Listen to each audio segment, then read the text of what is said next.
Chapter 9. The Clay Tablets from Babylon. Sweden's College, Nottingham University. Newark Trent, Nottingham. October 21st, 1934. Professor Franklin Copwell, head of British Scientific Expedition, Highland, Mesopotamia.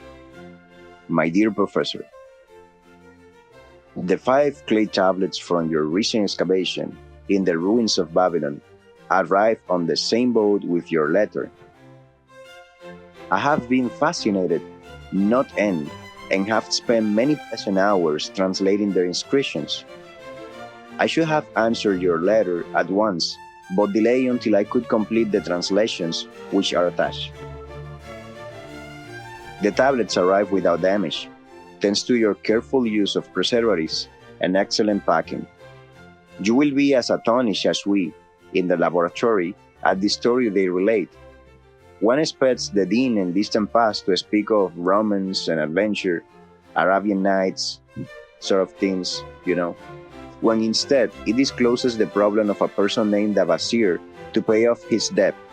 One realizes that conditions upon this old world have not changed as much in 5,000 years as one may expect.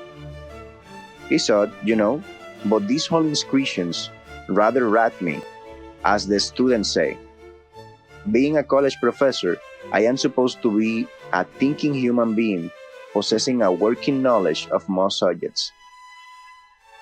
Yet, here comes this old shut out of the dust-covered ruins of Babylon to offer a way I have never heard of to pay off my debts, at the same time acquire gold to jingle in my wallet. Pleasant thought, I said, and interesting to prove whether it will work as well nowadays as it did in old Babylon. Mrs. Shrewsbury and myself are planning to try out his plan upon our own affairs, which could be much improved. Wishing you the best of luck in your wealthy undertaking and waiting eagerly another opportunity to assist you. I am yours sincerely, Alfred H. Shrewsbury, Department of Archaeology. Tablet 1.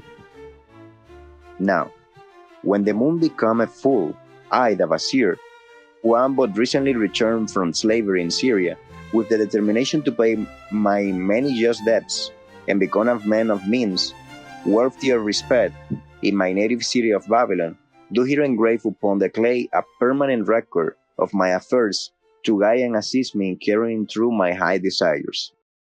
Under the wise advice of my good friend Maton, the gold lender, I am determined to follow an exact plan that he doth said will lead any honorable man out of debt into means and self-respect.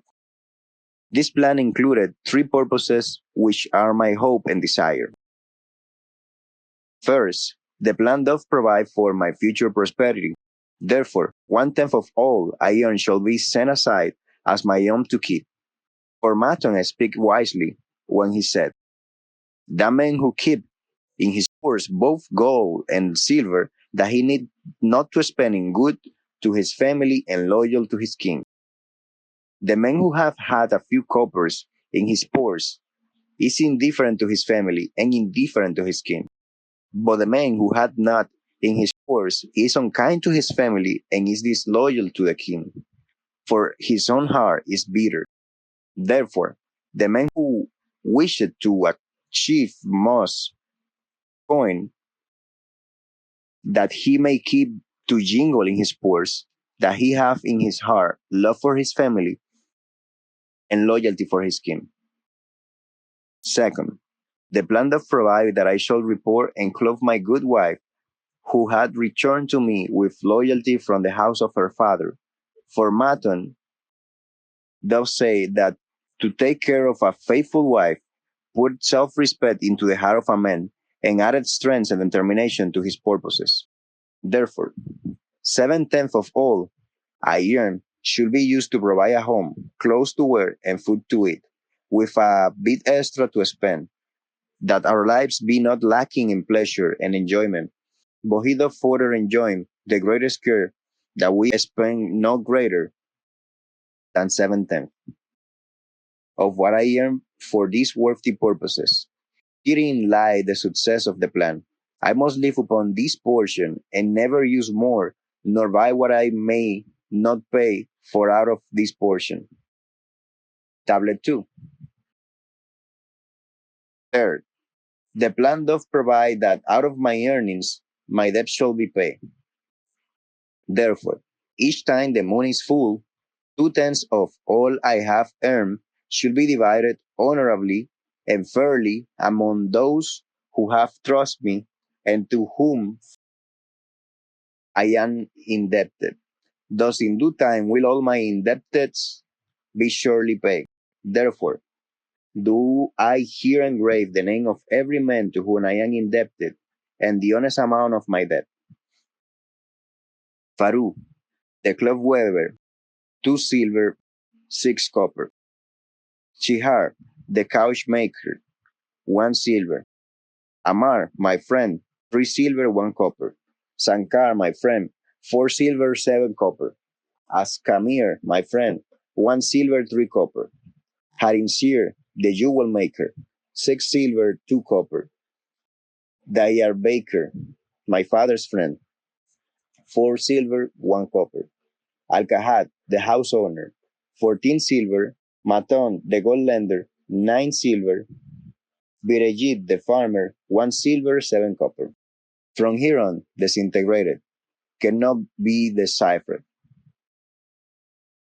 Tablet 3. To these creditors, do I owe in total 119 pieces of silver and 141 pieces of copper, because I did owe these sums and saw no way to repay.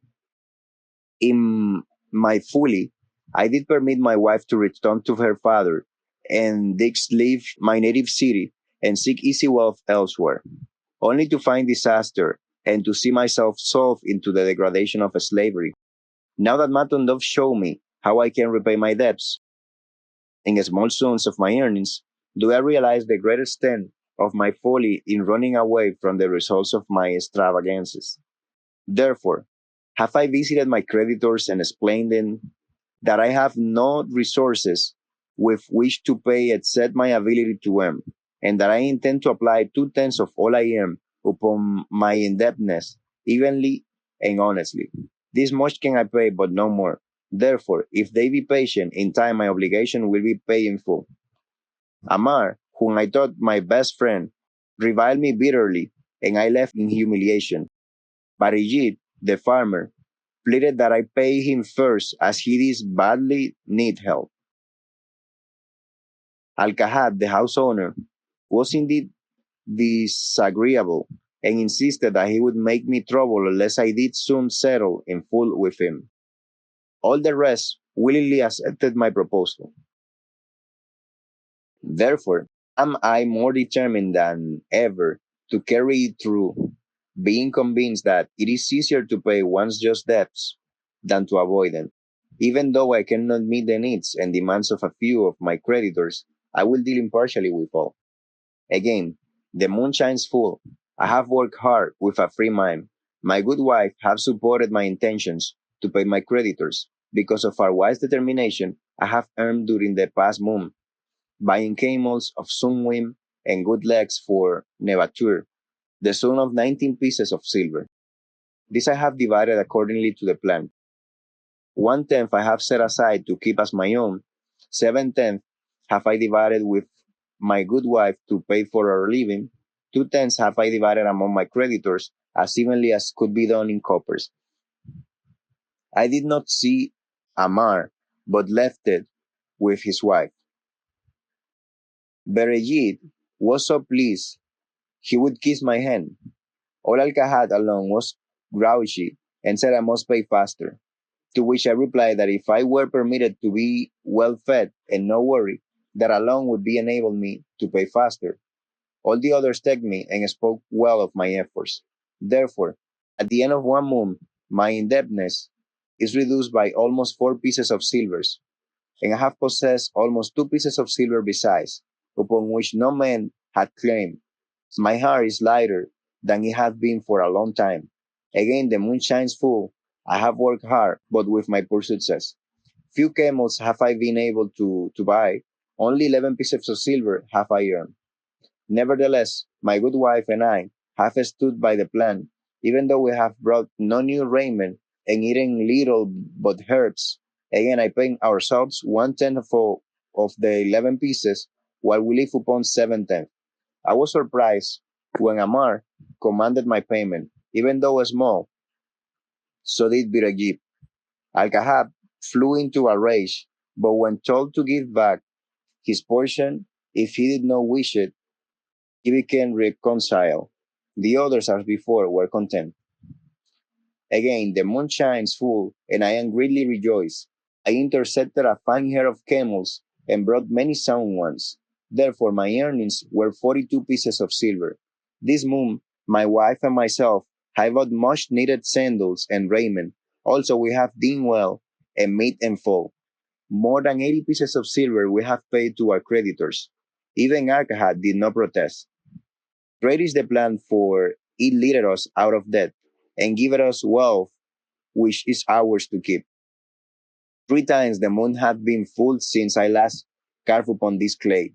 Each time I pay to myself one tenth of all I earn.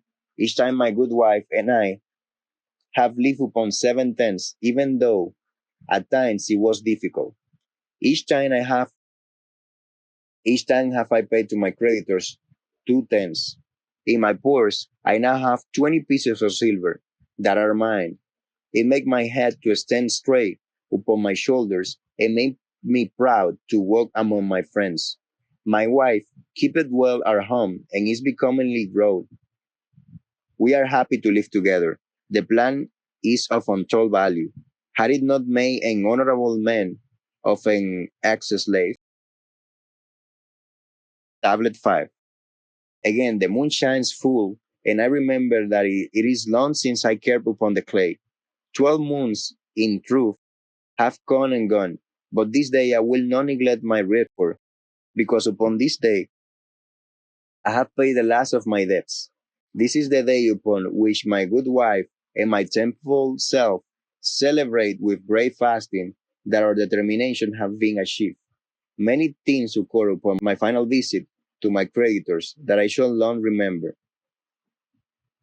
Amar begged me for forgiveness for his unkind words and said that I was one of all others he most desired for a friend.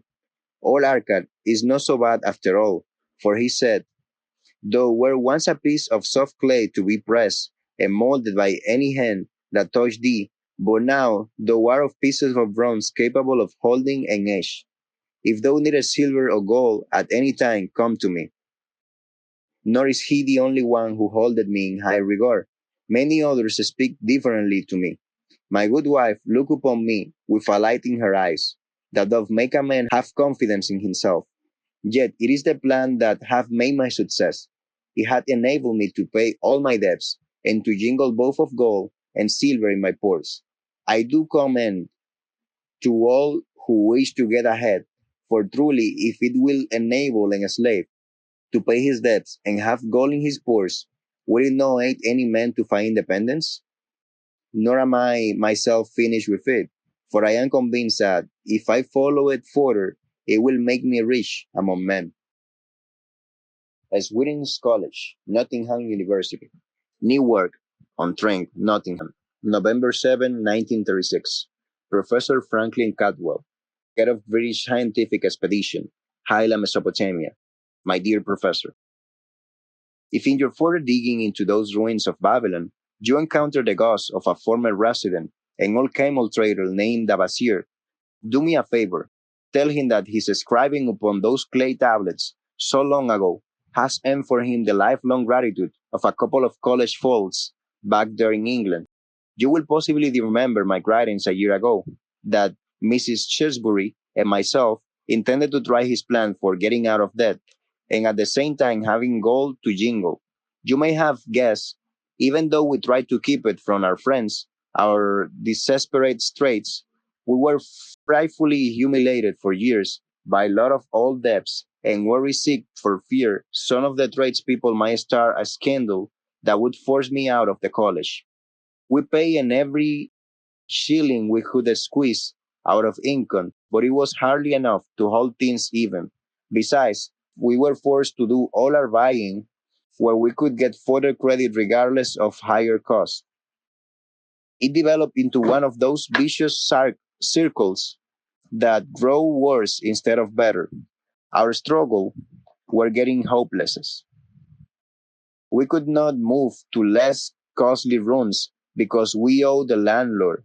There did not appear to be anything we could do to improve our situation. Then here comes your acquaintance, the old camel trader from Babylon, with a plan to do just what we wish to accomplish. He usually well steered us up to follow his system. He made a list of all our debts, and I took it around and showed it to everyone we owe. I explained how it was simple impossible for me to ever pay them the way things were going along. They could really see this themselves from the figures. Then I explained that the only way I saw to pay in full was to set aside 20% of my income each month to be divided pro, pro rata, which would pay them in full in a little over 2 years. That in the meantime, we will go on a cash basis and give them the further benefit of our cash purchases. They were really quite decent. Our greengrocer, a wise old chap, put it in a way that helped to bring around the rest. If you pay for all you buy and then pay some and what you owe, that is better than you have done. For you ain't pay down the account none in 3 years. Finally, I secured all their names to an agreement binding them not to molest us as long as their 20% of income was paid regularly. Then we began scheming on how to live upon 70%. We were determined to keep that extra 10% to jingle. The thought of silver and possibly gold was most alluring. It was like having an adventure to make the change.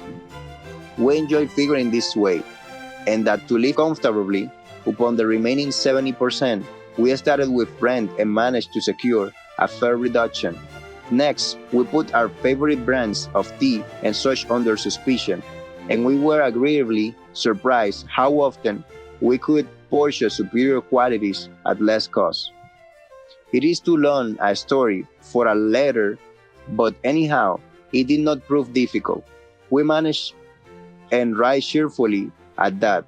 What a relief it proved to have our affairs in such a shape we were no longer persecuted by past due accounts.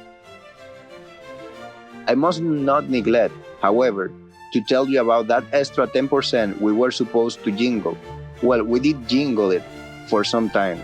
Now don't laugh too soon. You see, that is the sporty part. It is the real fun. To start accumulating money that you do not want to spend, there is more pleasure in running up such a surplus than there could be in spending it. After we have jingled our hearts' content, we found a more profitable use for it. We took up an investment upon which we could pay them the 10% each month. This is proving to be the most satisfying part of our regeneration. It is the first thing we pay out of my check. There is a most gratifying sense of security to know our investment is growing steadily. By the time my teaching days are over, it should be a snub sum, large enough so the income will take care of us from then on. All this out of my sane old check, difficult to believe, yet absolutely true. All our core debts being gradually paid, and at the same time our investment increasing. Besides, we get along financially even better than before. We could believe there could be such a difference in results between following a financial plan and just drifting along. At the end of the next year, when all our old bills shall have been paid, we will have more to pay upon our investments besides some extra for travel. We are determined never again to permit our living expenses to exceed 70% of our income. Now, you can understand why we would like to extend our personal thanks to the old chap whose plan saved us from our hell on earth. We knew he had been through it all. He wanted others to benefit from his own bitter experiences. That is why he spent tedious hours carving his messages upon the clay. He had a real message for fellow sufferers, a message so important that after 5,000 years, it has risen out of the ruins of Babylon, just as true and just as vital as the day it was buried. Yours sincerely, Alfred H. Chisbury, Department of Archaeology.